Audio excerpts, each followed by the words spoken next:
Hello hello भैया चिन्हत नहीं खू का? अरे ना ना ना ना। अब फोनवा को बेरा कहनी तू फोनवा काहे नहीं खू उठाव? आज हम पीड़िया बरत भूखल बानी ना। पीड़िया भूखा तारू क्रिया धारा के जो लत लगा दिल बड़ू कि हमार गत हो जाता। ए जी सुनी ना, आज भर जाए दी। नो कॉम्प्रोमाइज। हो हमर सोनहवा कर जनी फोनवा, चुमा के धर जनी रट, हो जान भूखल बानी।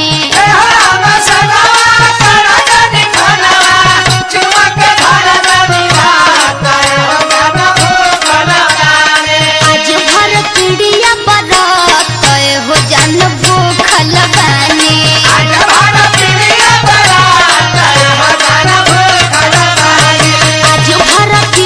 बरत, हो जान भूखल बानी।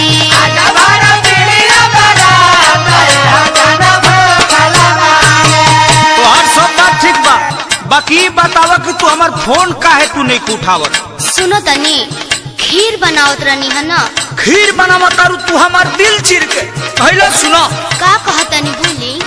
फोनवा धरैनी भइल तो बेचैनी, कोबे से पानी अखरत तू ही धरौले हो बारू। फोनवा धरैनी भइल तो बेचैनी, कोबे से पानी अखरत तू ही धरौले हो बारू।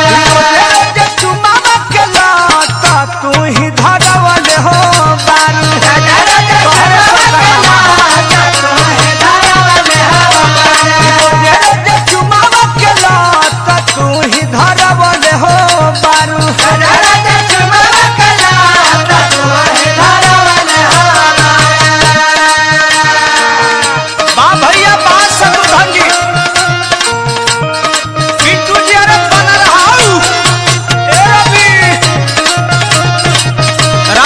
भाई से शिकायत करे कर चंदन हो।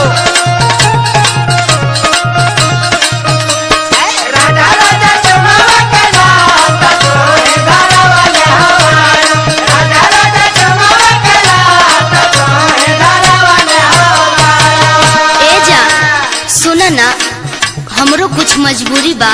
ना ना ना ना, तुहार मजबूरी हो तो हमरो जरूरी है। अरे मान जाइए ना प्लीज, गुस्सा थूक दीजिए और खा लीजिए। खाए हम तोरा के खोर खोर के खाए, खाली भेटा जो हमरा तू। आधा सुई तो हेल गई, तनी मनी और मन मना ली। जानू आज भर मन के मना लन हो, जानू आज भर मन के मना लन हो।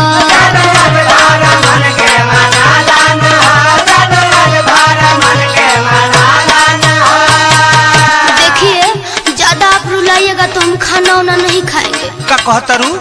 अरे ना ना ना पगली, हम मान गई, खाना भी खा लेनी, मगर तू हो खाना खा ली। हम खा लेनी तू जान खा लो ना हो, हम खा लेनी तू जान खा लो ना।